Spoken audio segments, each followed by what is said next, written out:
Florida State pulls off a huge upset win at home at Doak Campbell Stadium. I did not see this coming, and I certainly know a lot of people, many of you watching, did not see this coming. Even if you are a Florida State Seminole fan, where do you start with a game like this where a team just looks better than the other? But what's funny about it is that's not how it started. Alabama went right down the field, 75 yards, 17 plays, taking up a large part of the first quarter, looking very good offensively. What does Florida State do? They immediately respond. It seemed like any time that Alabama had something positive, something going well for them, that they had a response, that they had something back in their sleeve they'd be able to go to. For most of the day, most of the afternoon, that was who? Tommy C coming up with plays with his legs. It's not like he rushed for 150 yards, but he was quite effective, evading pressure when he needed to find his transfer wide receivers. His legs produced 76 yards, obviously. The touchdown, he is a weapon. Anytime he touches the ball, anytime it's in his hands, even against that Alabama defense, I was concerned, very much so, by Alabama watching this game because of a lack of an ability to put ball carriers on the ground. Because it wasn't just this guy that ran the ball well. Florida State ran for a total of 230 yards, and Castellanos only accounted for 76 of that. Obviously, that was... Again, I'll say it, unexpected. But on the other side of things, I did not know Ty Simpson was athletic as he would show in this game. 2 touchdowns, obviously not the completion percentage you would like. He was 23 of 43, but still effective in the pocket, outside of the pocket, getting the ball to Bernard, who was one of the stars of this game for Alabama. But the ultimate question, what happened to Ryan Williams? And this is what may ultimately be the biggest concern for the short or the long term, is Ryan Williams did not look right early in this game, dropping passes that you just normally never see happen. I mean, he is one of the most sure-handed players in college football, and I'll go to the late hit on him in the second half. I mean, was it a targeting call? Maybe. It's a subjective play. You have your opinion on it. I have my opinion on it, but that did not look good.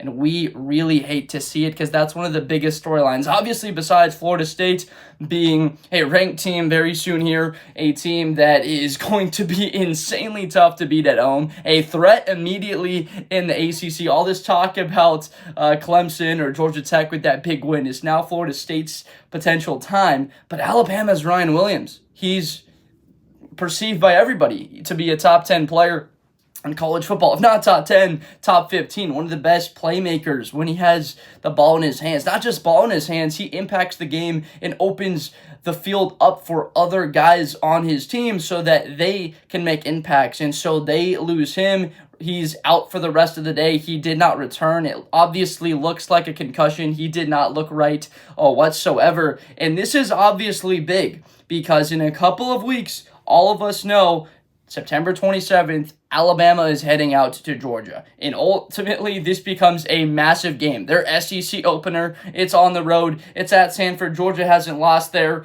in half a decade. You've got a couple of warm-up games before that. I know there's Wisconsin at home. No one's going to be concerned about that. But Georgia and then the SEC play begins up. You need Ryan Williams for that game. The Georgia Bulldogs looked very good. Their first week, of course, the competition, not great. Now to the Florida State side of things after, obviously, that horrible situation there with Ryan. We all hate to see injuries happen, but it's such a part of football. You just don't like to see it, obviously, for anybody, but especially one of the best players in the country. I did not think that these transfer players for Florida State would get that much separation. I know that there was a couple guys screaming open another couple of times besides just be connected, because the leading receiver here, Jalen Lucas, 2 receptions for 66 yards. He was open a couple other times. Squirrel right, they bring him over for Tennessee. He had been behind Brew McCoy in that offense and worked there. There was Chris Brazel, who's still with the Tennessee Volunteers. Squirrel White, he had a big 40-yard reception possession in this game. He's a factor now. Obviously, it comes from the SEC into the ACC, the competition, the level of play, the secondary. You'd think, oh, it's going to be not quite as good. And he goes up against an Alabama team he's familiar with. Alabama's secondary was having all kinds of troubles, obviously stopping a bit of that passing attack. Castellanos didn't go crazy as far as a passing efficiency. Obviously, it was his ability with his legs. Now, the running game is obviously what was huge here. Florida State ran the ball for 49 times, 230 yards, 4 rushing touchdowns in this game, 4.7 yards a carry. That made up a huge chunk of the time of possession. Time of possession was just about split 30-30 in this game, and you flip side that thing, it wound up on the day that Ty Simpson, despite all the mobility, despite him making crazy plays, how the heck is Ty Simpson getting out of there? It seems like he was brought down for sacks 5 different times in this game. Somehow he evades pressure and gets out of there. He finishes with only 4 rushing yards on the day. I was concerned when Justin Haynes left and went to the Michigan Wolverines, became a transfer. Who will be the featured back? What will the Alabama run game look like this year? And if you're an Alabama fan, you are like, what's going on? I mean, we just don't have a guy that we can feature here. 29 carries, 74 yards, 2.6 yards a carry.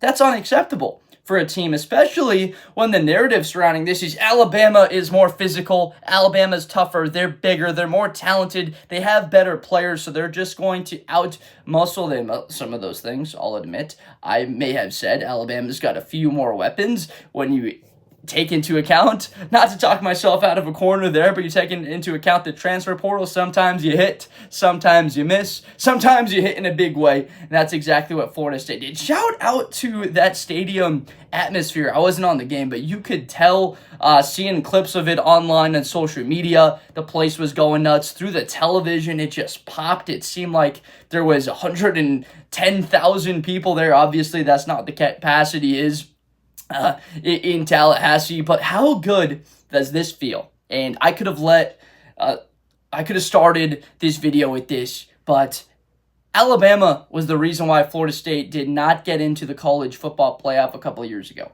Florida State 13-0, SEC champ. Alabama loses a big game, almost loses to Auburn, sneaks in the college football playoff, and then beats Georgia. They had to get a 4th and 31 Jalen Milroe miracle play to get into the SEC champion. They beat Georgia, ruined their undefeated season, Georgia's quest for a three-peat, and then Georgia loses to Bama.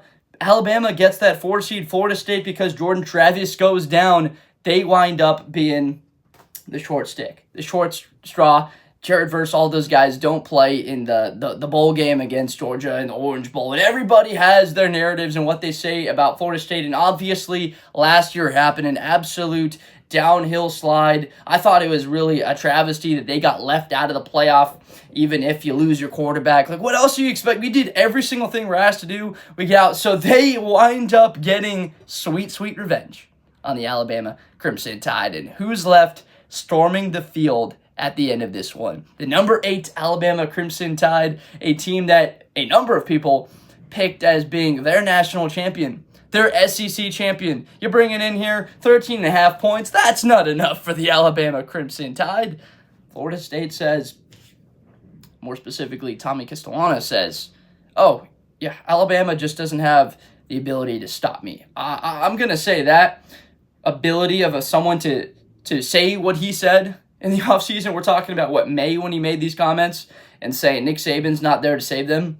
He goes out and has a performance like that, good enough to beat Alabama by 2 scores, 14 points. He backs it up. The talk to the play, it's just not typical that we see the trash talk.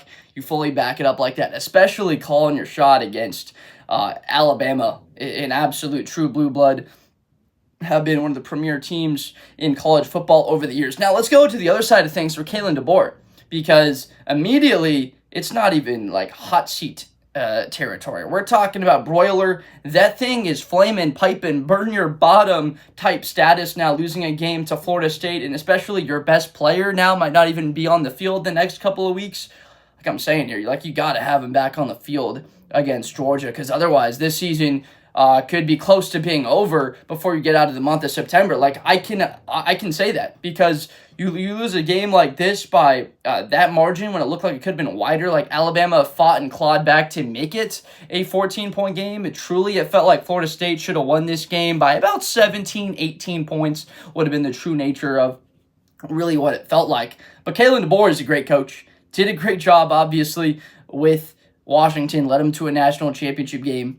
He is a very good coach. He brings Ryan Grubb over. But everything that we heard about in the offseason, Ryan Grubb is going to bring in the run game. It's going to look exactly like when they had Dylan Johnson and Michael Penix. They have a very talented quarterback. They have weapons around him. The offensive line, Caden Proctor and Parker Brailsford, who, by the way, like, saved Bama maybe 3 points. The fumble from Simpson, that ball got picked up at like the 31-32. Brailsford returned the ball like 12 yards forward to shorten that field goal attempt. It wound up, Bama was only down by 7. But like, this thing is hot now for DeBoer. Saban leaves, and I'm just going to go and say this. I often think that the expectations on coaches, on players, is so high from their fan base, and a lot of times warranted so, but in this case, you lose the best college football coach ever, and you expect immediately the transition to be smooth, but this was a game you can't lose to Florida State. You're ranked number 8 going on the road, double-digit, more than that favorite, 2-touchdown favorite. To lose in this manner, to physically be manhandled when you're Alabama, that just cannot happen. The identity of Alabama, you can lose a tight game, you can get out past quarterback throws for 350, you lose on a doinked field goal, you lose on a punt return touchdown happening in a game, weird stuff, but to get clearly beaten, good conditions, and what you're able to usually rely on just doesn't work.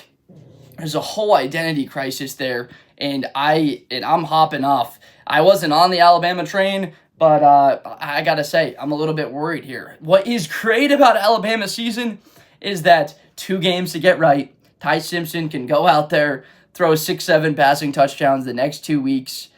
You can have Ryan Williams maybe not play in those 2 games, but be fully prepared. You're going to have the 2 weeks off, right? The bye comes before Georgia, which now is massive. Get Ryan Williams healthy, get him right. So you're 2-1 before the SEC opener. You're like, all right, season starts this week in this game. And I truly believe they can go in there and maybe end that Georgia win streak. That's going to be an incredible day of college football. I mean, we still got that same day, the whiteout, Penn State, Oregon. Now, as far as the perspective for the Florida State Seminoles, they don't got nobody until Miami.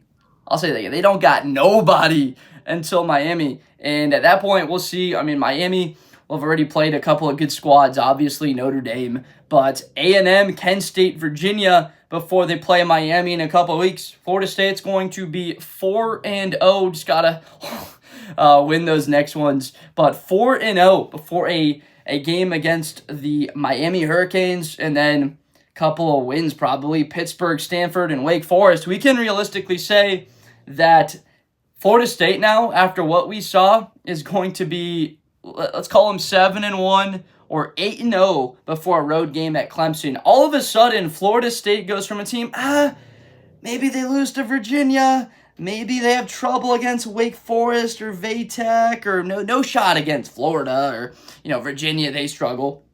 But now it's like, oh yeah, they can be 7-1 before they head to Death Valley and they play Clemson later in the year, and they could be in a position where they're playing Florida at the end of the season, where they beat Florida. It doesn't even matter because they're in the ACC championship game, because it's an interconference game. Like, they already are in a spot. They've got one ACC loss, maybe it's to Miami or Clemson. Let's just say they split them. One's at home, one's on the road, and you're looking at a 10-2, 11-1. And they could be sitting in that position where they win that game during the college football playoff. They win that game during the ACC championship game. We're already talking about all this stuff because you beat Alabama, a team people have seen they're going to win the Natty, saying that they have all the Donnie Jackson, Justin Jefferson, Deontay Lawson comes back, LT Overton, all of these NFL players on this team, a lot of guys coming back, and you beat them in that manner. Florida State absolutely can compete for the ACC now after you pull off that type of win. So let's see what they do against Miami at home in a couple of weeks. And first of all, let's evaluate truly what Miami is, but that is going to be a game circle. So I appreciate you so much for watching, listening to these narratives, because a lot of them, I believe, are going to come true, because this season is just beginning. There's positives for Alabama. You got some time, get Ryan Williams healthy before that clash with Georgia. And if you're Florida State, start thinking about some of these big matchups, Miami, Florida, and Clemson, because you have the type of team, it looked like, that can compete with them. And it's not crazy to think maybe I can dream about the CFP, maybe an ACC title again this year. So I appreciate you so much for watching. Please make sure to subscribe for more content in the future, and I will see you next time. Best player in college football. That Georgia and Ohio State game, New Year's Eve, is going to be a classic. Josh Blunder. Hi, everybody. I'm Josh Blunder. To the 40, 35, 30, Espinosa to the 20.